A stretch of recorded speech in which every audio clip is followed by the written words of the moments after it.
Hey guys, Jim here. What we're going to do in this video is kind of dissect the differences between a low-cost watch and some of the very high-end, very expensive watches that are out there available in the industry. A lot of times as collectors, we start off at the low end just to kind of get our feet wet and see what we like. But as we progress in collecting and as we realize that we enjoy collecting wristwatches, we tend to look at things that are a little bit more expensive. And we have to justify those expenses. What am I really paying for and what's the real difference? Am I really getting that much more in a watch that costs $5,000 versus a watch that maybe I spent $100 on? Well, that's what we're going to go through here. A lot of it's going to be in the heritage, in the brand name, but it's also going to be in tangible things like the finish quality, the dial work, and even the packaging that's associated with these particular brands. I think probably the smartest place to start when we're talking about establishing value is going to be the materials chosen in the case manufacturing. Now, always the least expensive option is going to be a brass or a base metal case. The next is going to be pretty much the industry standard. That's going to be 316L stainless steel, as we see on the watch in the center here. And that could be anything from a $50 watch to $20,000, $50,000, but just taking apart the materials. Stainless steel is going to be less expensive than this watch here, which is built in titanium. Now, because titanium is a more expensive raw material and because it has things that people want as far as not being able to rust or corrode, and they're completely hypoallergenic, that could be worth more to people on more than just an aesthetic level. Then you take the natural progression upward, and that's going to be in solid gold or perhaps solid platinum. One of the important things to note when we're talking about the cases, and as well as the bracelets and bezels and everything else that has a finish, is the different quality of finish that's going to be established in each given price point. Now, just because an affordable watch is affordable doesn't mean it's actually cheap. There's still work going into each and every one. When you're looking at something like this, a lower cost alternative, a lot of the work is going to be done by machines on an assembly line. That's the way that you mass produce and lower your costs. So you're going to have a different level of the satin finishing that we see here on the side of the case versus a watch like this, which is a lot more expensive and everything is finished by hand. So the craftsman that's working on this is going to perfect every line that's in that satin finish till he's happy, and then it moves on to the next step. Another very important feature that's going to cost you money or save you money is going to be your selection of materials for your crystal. Now, I want to point out that it's very important to realize that all types of crystals have a pro and con. A mineral crystal is going to be the most impact-resistant type of crystal that you can buy. So if you're a little bit hard on your watches and you feel that you might shatter a crystal more easily than you might scratch a crystal, mineral crystal, while being the most affordable, is going to be a really good choice for you. Like the green dial watch we have here, it's a standard mineral crystal. It's going to be very, very tough. Now, if you want to raise your hardness, you're going to decrease your toughness, just like in gemstones. So we look at the two-tone watch here with the white dial. That's got a very expensive sapphire crystal. Now, the benefit to that is it's going to be almost impossible to scratch. Keep in mind, nothing is completely unscratchable, but that is going to be the most scratch-resistant material currently used in the watch industry. Another thing that's going to really come into play when you're talking about the expense of manufacturing a watch and being able to justify a higher price is going to be the level of work that's put into a dial. Now, I've assembled a couple of here that give you a good idea of the different quality levels and different things that you can expect. When we start here on this dive watch, you see it's a very basic dial. It's a flat dial with applications of luminescence just pretty much stuck right on the dial. There's a simple cutaway for your day and date, and that's pretty much it. There's nothing wrong with that. It serves its purpose for that type of watch, and that's what you expect. But when you start paying thousands and thousands of dollars, you want something that's going to excite you when you look at it. You take a look at this. You have multiple different types of materials that are being used. You look at the decorative ring that we have here going around the outer edge of the main dial. That's actually a full plate that's been fully decorated by hand. And on top of that is genuine carbon fiber. And then you have the subdial rings that are applied on top of that. So you have multiple tiers, multiple levels of components that have to be attached to each and every one of these dials. Another very complex one is right here. You have one level around the outer edge, another level down here, and a third level here that displays your other complication for that particular type of movement.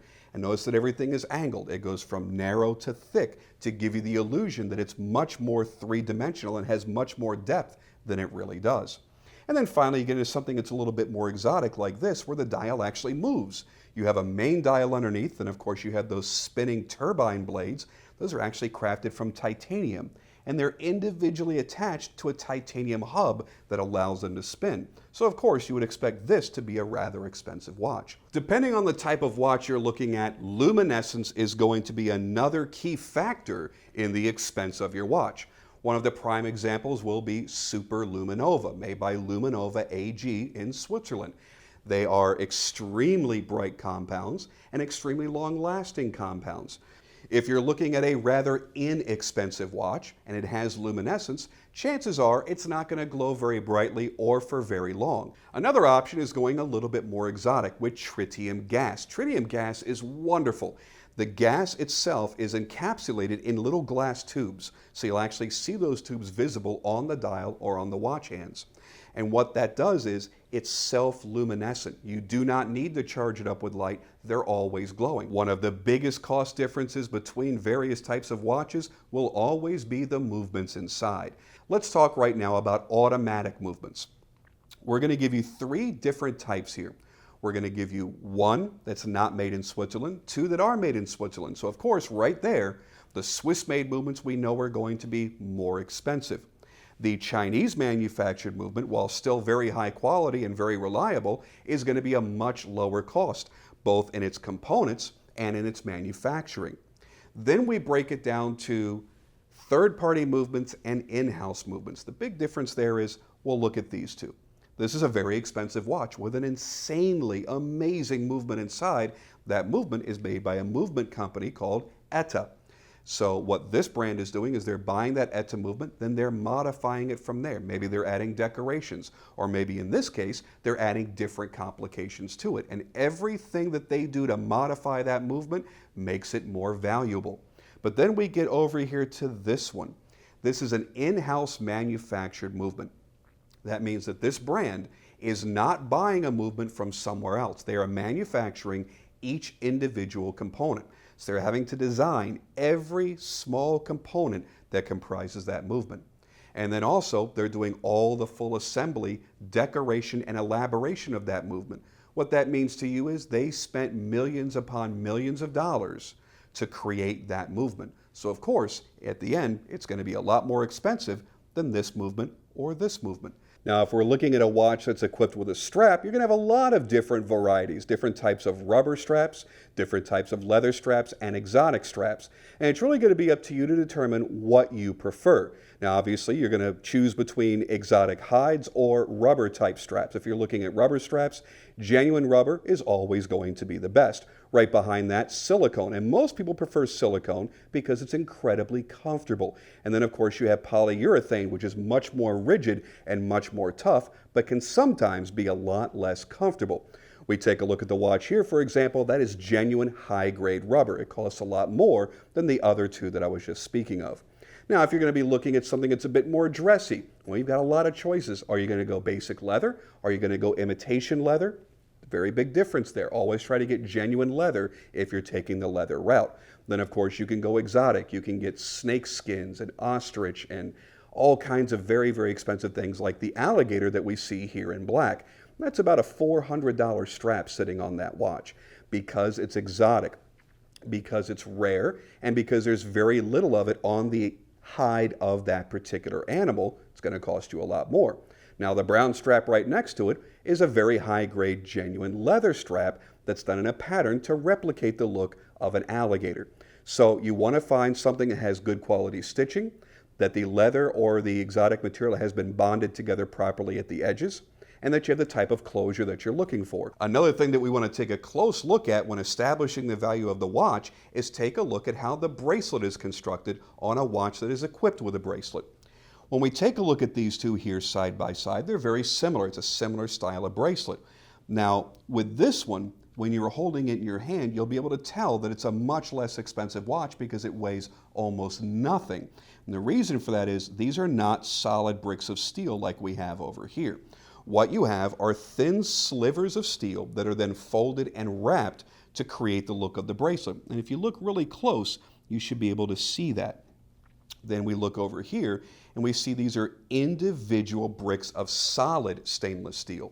So not only is it going to have a nicer presentation and obviously a much nicer finish, but it's going to feel much more substantial on the wrist and even in the hand when you first go to inspect it. Another important thing to note when we're judging the quality of a bracelet on the wristwatch is going to be the end link construction. You want to try to find a solid end link like we see here. This is a solid brick of steel that's being used to attach the final link of the bracelet up to the case in between the lugs.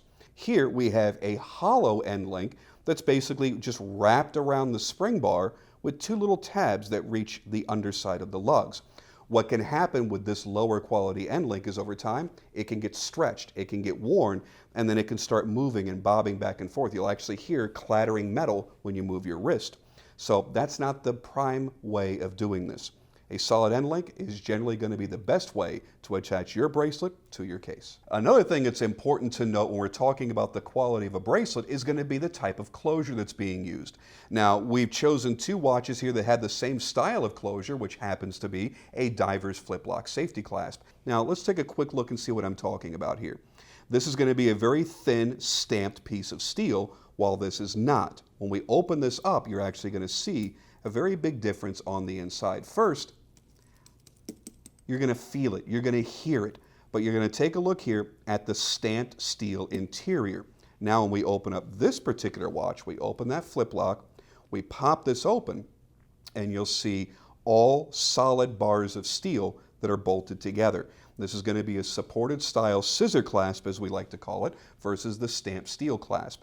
And that's going to give you a very good indication on how much detail, thought, and expense was put into the manufacture of your bracelet. Another one of the benefits you'll receive when you're spending more money and getting into a higher end timepiece is you get the benefit of amazing packaging. And whether you choose to use this packaging to display your timepiece or not, it's going to give you a great sense of pride, that pride and ownership when you're making that purchase and you first bring your watch home.